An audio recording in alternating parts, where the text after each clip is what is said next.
there was a process, which process started with public hearing, and there was a coffee policy.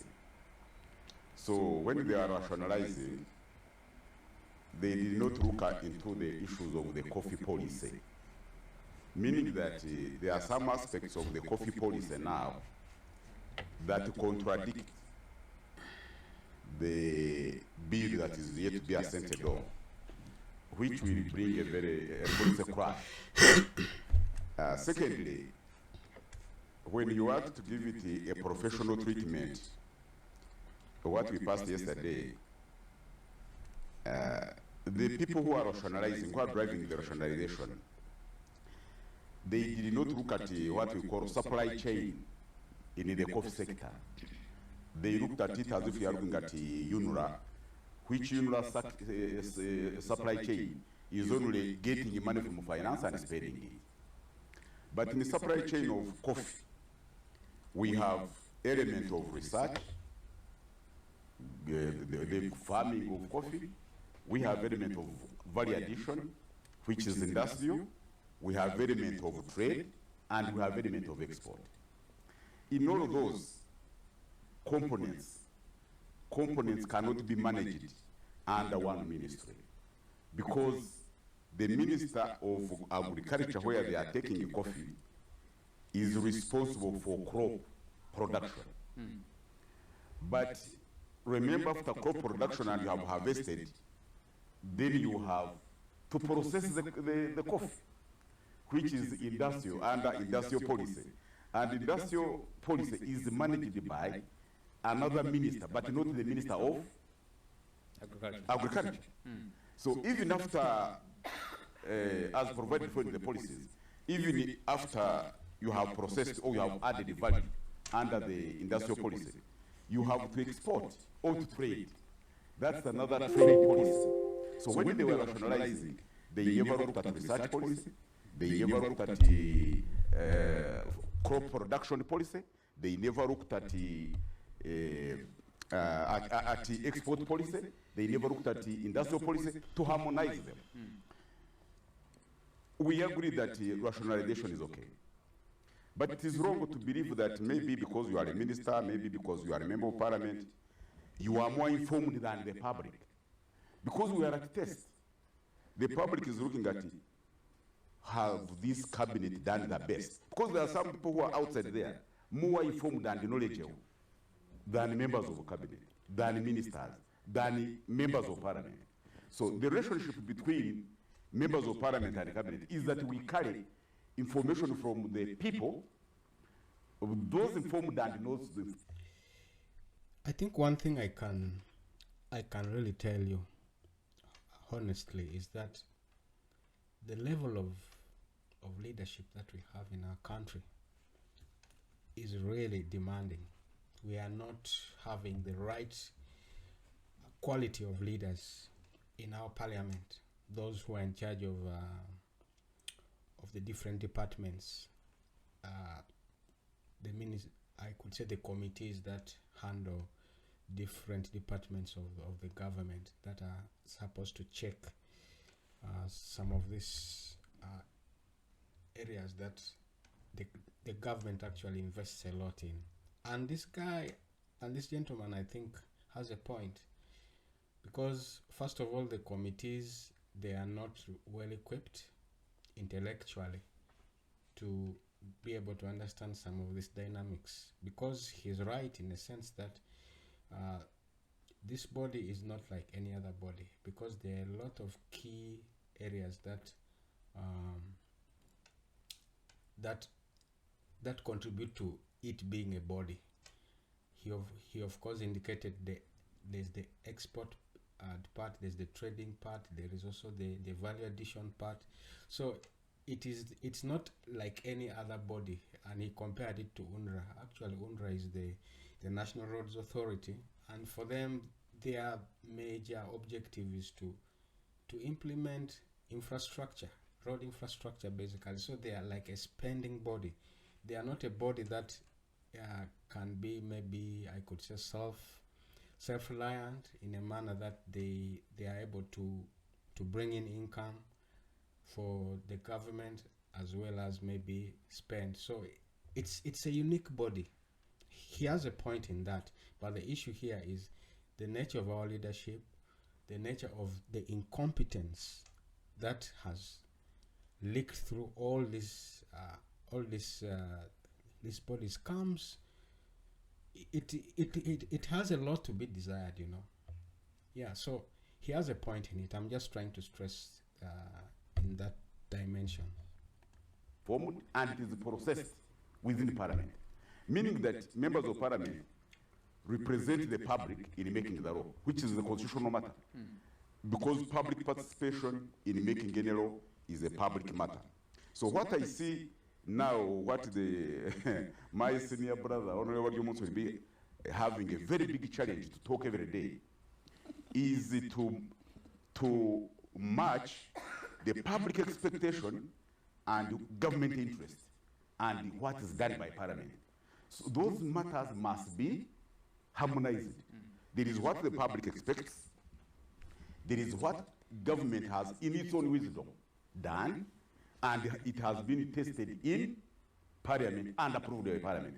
So those mismatch of expectations, to manage those expectations, can result into resentment, meaning that since politics is recruitment of support, wrongly or rightly, because some people who tribalize the coffee sector or anything, they can recruit support basing on wrong information, basing on right information. So we should be mindful of what we do, because if we are doing politics and do you politics, think, before I go to Dr. Chris Barriomos, who's just joined us, Yeah, I'll just cut all what his statements short. The expectations of the public and of the organizing of the parliament and of the government, because the parliament is the regulatory body in terms of policies. The government is the one who implements those policies, and then the people, the public are the ones who actually they are the consumers, and they have a lot of things that they demand from the government, and one of them is just improving their lives, like earning more and ensuring that whatever products they produce, especially the farmers, they get value for good, adequate income for what they sell. Basically, that is what the expectations of the public is. you must have seen him at State House when the president was giving the address to the nation. And Honorable Minister, we appreciate that you've been able to cross quickly and join us in the studio here. No, Thank you very much. you see that one, what the president has been saying, and the very patriotic army officers who are there, and saying that UCDA did not perform to expectations. Who are you blaming? Who is responsible? Who should take the blame? Me as a member of Parliament, I neither established UCDA, only that by that time they passed the law, but I don't appoint the board. I don't appoint the MD. So who takes the blame? You. Secondly, don't you take no, part no, of, what I'm saying. Don't you take part of the responsibility? No, what I'm saying, You we participated. can take the blame on members of Parliament failing to provide oversight. But you provide oversight on legal entities that are given budget, and there is also Auditor General's warrants in giving budgets. But I want Honorable Badiomo to tell us who provides oversight on wealth creation, because wealth creation does not have any legal instrument. The minister is here to speak for himself. So if it doesn't have any legal one quick instrument, question. who provides oversight for it? One quick question for you. Don't you think the president made the case? Because he called this address to the nation to make the case for why UCDA and other government agencies should go over the 2 years, over the 2 hours. The purpose of today's address, the president has seen that what the public expects and what Parliament has done and executive is not yet made. So the president came up because he's not satisfied with the information in the public. Look, what the public generally expects is that we need to have good deals for whatever products we produce, because what he's saying about the public are basically the farmers, those who subscribe to this body. Those are the lower people, the people at the lowest level of the supply chain. These are the ones who the government is actually they actually subscribe to, because they were elected by these people, by the farmers, and the farmers expect that they get good prices for their coffee, and ensures that whatever implements that they need to produce more or better coffee are given to them. That is the bottom line. It is actually the bare minimum that the government has to deliver. But when it comes to the management, then it now goes from the oversight team, and that is the parliament, on to the leaders, the board of governors of these bodies, the board members, all those categories of people. Actually, in my opinion, they should have been removed. New people need to come in, people who are very qualified, based on merit, based on experience. Yeah, basically, we need to go back to the middle ground, where people should not be like chosen based on tribalism, nepotism, or anything like that, but should be chosen and placed into those positions based on their experience and based on merit. And otherwise, we're already, a country just is already down. The country is already rotten to the core. We're in decline, and I don't think the president, even what this bill, I don't think, in my opinion, this bill is going to do anything much. So he was filling in. He's struggling. He's trying to put gaps to be filled. That's what I can say. Otherwise, if he was satisfied with what cabinet is doing and what parliament has done and the results, the president wouldn't have addressed the meeting. Charles, that one shows how he is struggling to do what he should have done earlier, because a law... My question is, did he achieve it? He didn't, because he has taken the coffee, the UCDA, as he has said, but he's doing what he should have done, because the consultation, the information is giving, he should have done it earlier, other than now that he has now abolished the UCDA, now he's struggling to answer questions. Honorable Kaberuka, someone is going to say that you guys are politicking because you are members of the ruling party. He called you to a field visit on Friday last week to explain his position. He did explain to those members who were there. He's written, the Honorable Aisha. I think one thing I know about management is that if things are not going well, maybe you've tried the system for some method for a lot of times and it's not yielding the results, you change it. You change the system, you change the formation, and you can even be able to fire some people who are not doing the work well, and you bring in new people until the situation improves. That is just common sense. It's just common sense, basically. So, in my opinion, whatever these guys are discussing, they do not need to think that the president has not really thought about it. He seems to have really thought about it, and it has been after a series of a lot of mistakes that have transpired in this coffee body. It's clear that things have not gone well for over 3 decades in this body, and it's now time. Where I can blame him is it's taken too long for this solution to have come up. It should have come up maybe a decade or more ago, but it's now at this stage in time when he has been in power for over 30 years. You cannot convince someone that this is the time for something new to happen. It should have happened a long time ago. Yeah, that's my view. So there's a lot of blame to carry around.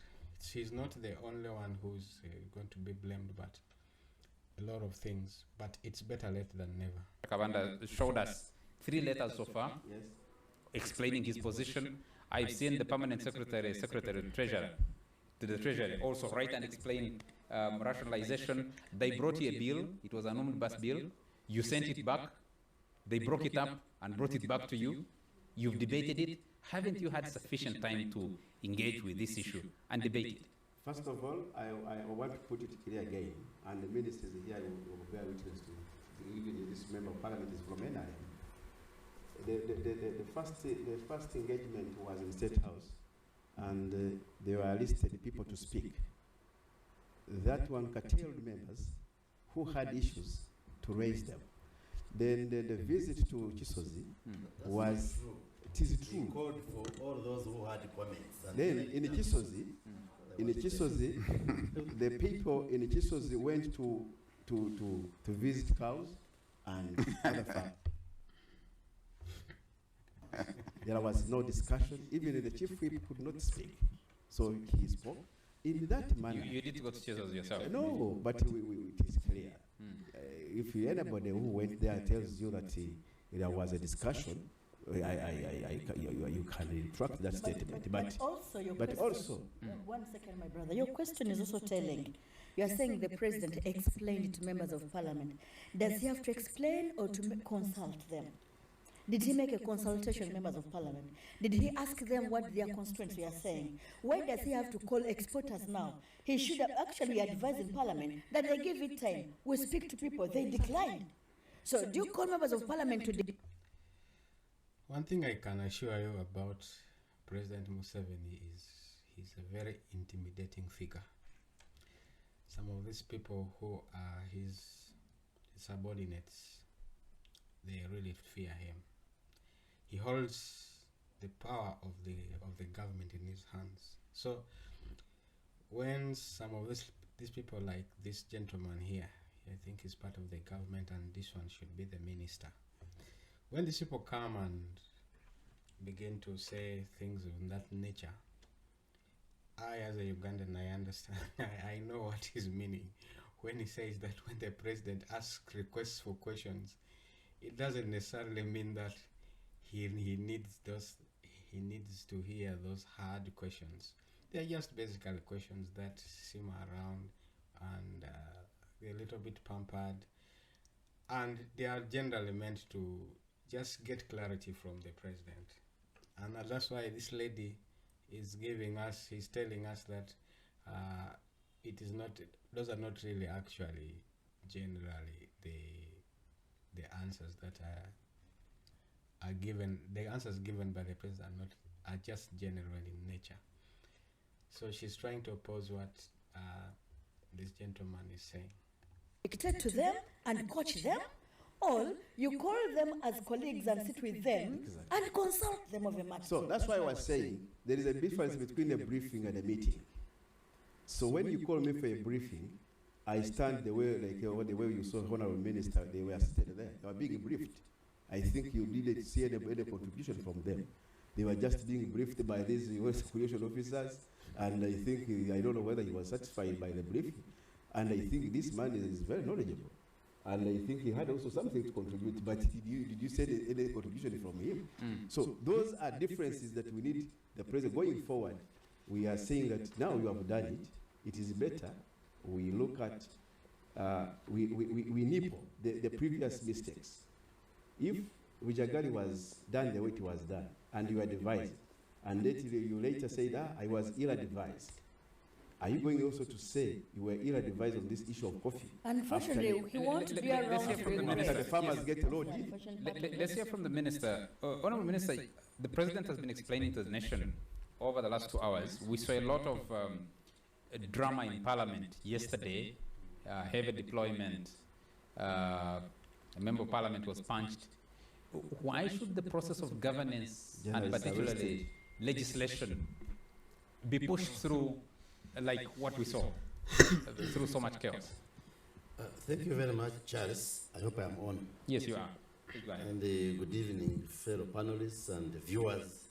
Sorry I came in late. I didn't capture the submissions of my colleagues, but I can predict with microscopic accuracy the kind of statements they were making, because they are my colleagues in the parliament, and I know their stance over this issue. Maybe to recap before I answer your question, is that it is the government that created many of these agencies over the last 20, 30 years. And there was a policy review. And definitely every serious person knows when the government introduces policies, after some time you can review these policies and make the necessary changes. So around 2016-17, there was an assessment on the performance of the agencies vis-a-vis the mainstream government, ministries and local governments. And a report was generated, which report was presented in the cabinet in 2018, and we've been discussing this matter in the last 7 years or so in the cabinet. Now, I think one thing I can also attest to the nature of the leaders that we have in Uganda is that this gentleman here, Dr. Chris Biore Munsi, he's been in the government of Museveni for, I think, the last 2 decades, and you can see from the way he speaks that he looks very conversant with the documentation of these policies, and he might have also contributed a lot in bringing some of these policies up. But it does not address the fundamental question of the nature of us being given a bad hand, especially what we call Omuntu Wansi, the farmers, because all these things, all these bodies were started in order to benefit the farmers and ensure that the government also gets, I could say, earns revenue from some of these. It's in a way investing in the economy and in its people. But why is it that we are not achieving those goals? Much as we have these policies, it's like we have everything on the book already. Why are we not implementing them? It all rolls back to the leadership, as I had stressed earlier. These are the kind of leaders. They come and camouflage you with a lot of words, especially in policy. You can look at how pompous this gentleman is. He gives you a lot of policy issues and a lot of dates, and he knows very well you cannot be able to trace maybe some of the information, because many of the society, like much of the society, do not really go down and look into some of these issues, some of this information that he's trying to relay, because they are more concerned about their pocketbooks. What do I have to earn? How do I? What am I able to do to earn in order to take care of my family, to pay school fees, to educate my children? All these are the fundamental key areas that most people are focused on. They're not focused on the policy, because they have already elected you to ensure that these things are handled. The issue is the results. How are we going to achieve these results? Because the results have to be factual. They have to be also visible. It's like that someone is not in doubt about how you're performing. But you see, the blame game is just all around. Let's go ahead and listen to his of message. Uganda. And we took a position as government to rationalize these agencies. And I think the president was very explicit on some of the justifications, which I will not go into detail to explain. And a decision was made looking at these agencies, and we put them in 3 main streams. They are agencies, we said, given their mandates, especially those that have a strong regulatory mandate, and those which generate non-tax revenue, those should remain. So a number of them remained. There are those that we said their mandates are related, those should be merged. And then there are those we said they can still perform their functions even better when they are taken back to their mother ministries. UCDA falls under that category. So first of all, this policy of rationalization is not only affecting UCDA, but it's a broad policy that has affected many agencies, and a number of them have already been decided upon in the Parliament of Uganda. Those which had been created by statute, by an act of Parliament, required government to come to Parliament either through an amendment bill or a repeal bill in order to actualize that policy shift of rationalization. Now, for various reasons, the bill on coffee, which requires us to take UCDA back into the Ministry of Agriculture, has raised a lot of dust, if I can use that one. Ugandans and people viewing this show know that for the number of months, days and months back, there has been this public debate. That's why even the president comes as head of state to explain this rationalization policy and justify why UCDA. He's not at pains explaining. He's the head of state. Policy is generated by executive. He's the head. So when he comes to explain to Ugandans, it's because there has been a heated debate, and there are sections of the population, including leaders, that have opposed this policy shift. It's just very simple. The reason why people are opposing this rationalization policy, especially for UCDA, is because they are benefiting out of it. That is just, it's a straightforward, it's just a common sense. There are people in those bodies, like as I indicated earlier, the board members, the organization committees in different areas where the coffee is being produced. These people have held the body captive. They are the ones who are against it being taken back to the parent ministry. And just for another issue, this issue of rationalization, it began, I think, in late 2019, about 4 to 5 years now.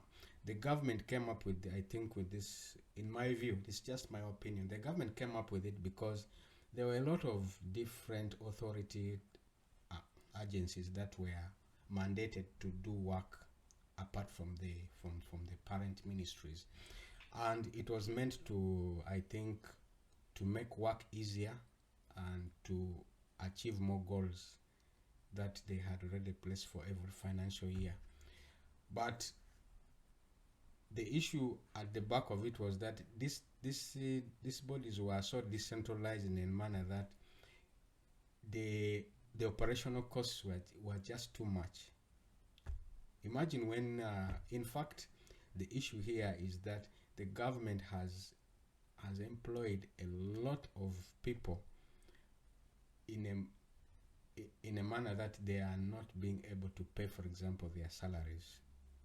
If you have a lot of people in a workforce and you are not able to produce, for example, the products at a high, like for example in manufacturing, you've increased the number of workers, but your production rate is low, but you have a lot of workers. How are you going to balance between paying their salaries and ensuring that also your products are manufactured at a greater number? That kind of balance is not there in government, and it's because of that they have been always having deficits. They are not able to maintain the government labor force, and it is even a pity that some of these ministries are actually, if I'm not mistaken, they are actually still renting facilities. Some offices are being rented from individuals. It is a pity that some ministries don't have that. So the operational costs are very high, and it is very important for the government to break down, just cut out the fat. And it's because of too many people in the government system, there are a lot of corruption tendencies that come up. Now you're just adding a layer of problem upon the other. So that issue of rationalization, I support it, but I think the manner in which it is being held, is being done, may not be really that right. But I really do support it, because if you are able to cut down the workforce, then most likely you're able to improve productivity. Especially on UCDA. To me, those who are opposed to the bill, I can put them in 3 categories. There are those who genuinely are fearing the unknown, that maybe this decision will result into unwanted and adverse effects. And we have a duty to assure them and explain that no, we have taken a very keen analysis of all this, and we have looked at the implications, the impact of this decision, and we are not worried. Some of us are not worried about the implications of this bill. There are those who just joined the bandwagon simply because I support my honorable MP. Since she's against, I also go with her, without understanding what exactly is the rationale behind what we are doing. Then the third category, where most of my colleagues here fall, is just the element of politicking. Just politicking. They think maybe by jumping on this issue of coffee, since coffee is a... Dr. Minister, in my opinion, the other two are right, but the first one that you mentioned is wrong. The issue here is people are opposed because they are benefiting from it. That's the bottom line. People are benefiting from these bodies. They already laid out a structure where they have their personal ambitions. UCDA is a body that has a lot of areas, as mentioned by a previous speaker. The export department, the value addition department, the trading department, all these areas people have already slotted in their own people, their own beneficiaries. That's the bottom line, and in a way Museveni is trying to cap that down, because for 30 years this body has been in existence. So there's a lot to blame. The president also has to be blamed, because for such a long time, how has he not been able to cap this? So I'm not. It's my opinion. I'm not in agreement with Dr. Chris Beromunsi. I think, much as he has laid down the policies and what has transpired, what made them to think about doing this and that, the three reasons that he laid out why we have a problem with this coffee bill, he didn't mention the first one, which I've just indicated. The other two I think are in line, because this is also part of politicking. These people are also against it because they want to show their constituencies that they're actually doing some work. They're actually fighting for their people on the ground. But at the end of the day, we all know that it has been an incompetent leadership issue. People are not managing the body well, and the beneficiaries who are supposed to be the farmers are not benefiting from it. It's the board members and people like him who wear ties who are actually the real beneficiaries. Popular crop grown by many Ugandans, up to 12 million farmers. Maybe this will improve my political standing in my constituency or in the area where I represent or where I have interest. And of course, there are also these wiseacres in the town who think they know better than many of us. There are those who are abusing us. We don't know what we are doing. This morning I was on the show and I was saying over 300 members of parliament, particularly those from NRM, we voted yes. So are you saying we are so silly? Some of them are voting machines. No. Well, I think when someone thinks like that, especially a layman, when a layman thinks that you people are just there for your own political ambitions, and you are the ones who are enjoying the political money. In fact, there's an adage that goes on when a political leader like him goes to the local constituency to see people. When he moves in his well-built vehicle, a Tacoma or the Tundra, those heavy built vehicles, they say these people are moving. They are using our money. That is now the kind of mentality that a layman at the bottom level is thinking, because of the level of incompetency, time over time, that you people have displayed in the government for over 20 to 30 years. It just been periodically the same. So when a layman thinks like that and tells you to your face his opinion, then I cannot doubt what he's meaning. He has a point in a sense. You might think that he doesn't have sense, but that is how the mentality of people at the bottom, because you are not achieving for them. They voted you people in, but you are not fulfilling your mandates. I think that's it. Well, guys, I think this is where I'm going to stop. I'll provide the link of the video that I have just shared with you, and like, subscribe, give me your comments, think about what you think about what I've just said. And to all the Ugandans in the abroad, in China, UK, US, guys, hit me up, and there are a lot of things that we shall discuss.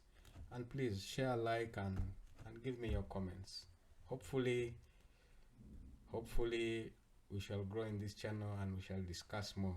But for now, this is what I have to share with you. UCDA has been dissolved, and the coffee bill has been passed. Who's going to benefit? I don't know. Is it the Ugandan people? Is it the president? Is it people like Beromunsi? Who knows? Please share with me your comments, and may God bless you.